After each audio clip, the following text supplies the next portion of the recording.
Hi everyone, I'm William Strife, and today I want to talk about virtual reality.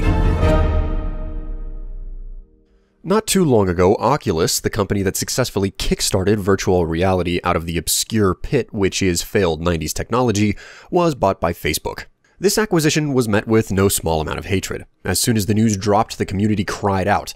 Multiple groups of gamers began protesting the idea of what many of them saw as a homegrown revolution in gaming, untouched by conglomerates and big business, suddenly being owned by a large company.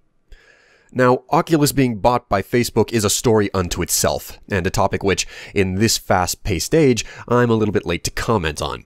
However, the event has got me thinking about virtual reality as a whole, which is why I'm going to talk about it today.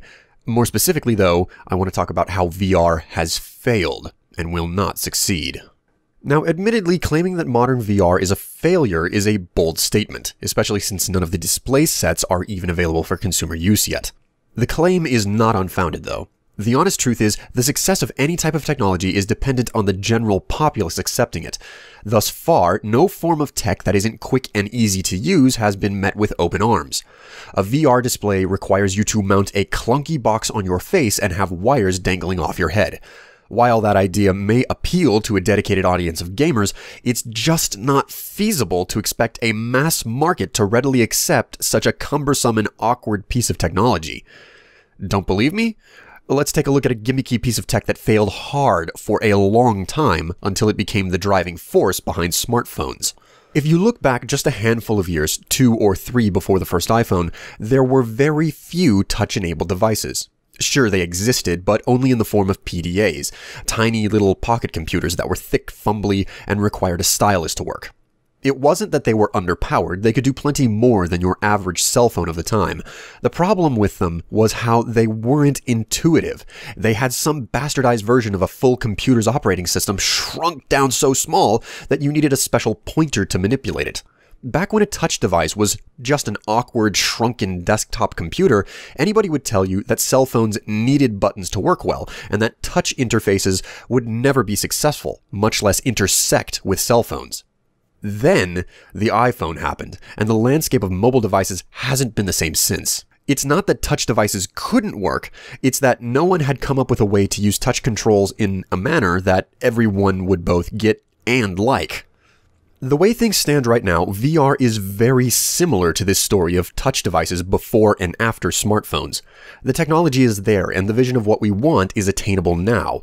What it's not, though, is sleek and sexy, simple and easy to use, and most importantly right now, it is very intrusive.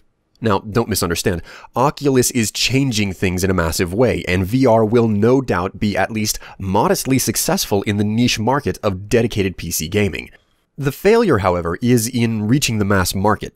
So many people aware of the coming wave of VR seem to think it will revolutionize the way everyone plays games and consumes other forms of media, when in reality, the way it's presented right now is hardly appealing to the mass market. Right now, you basically have to wire your face to a computer, which is hardly unintrusive. Additionally, the visor you have to wear can give you face and neck pains given that it's more or less a brick strapped to your head and resting on your nose. These two things are just like the stylus and tiny icons on old PDAs that no one cared for. A wire to the head and a brick to the face isn't something most people want. The point is, VR, as it is presented now, only has a future with the dedicated gaming audience. Until it becomes less fumbly, less intrusive, and a simple plug-and-play device, VR has failed before the equipment has even seen a commercial release.